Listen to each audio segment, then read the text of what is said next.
So in this Redfin tutorial video, I'll be showing you guys how to edit the HOA fees filter here on Redfin. So once Redfin's opened up, type in your location. I'll use New York City for this example, and then I'll press on search.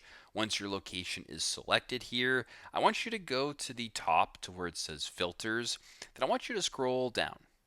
Keep scrolling down.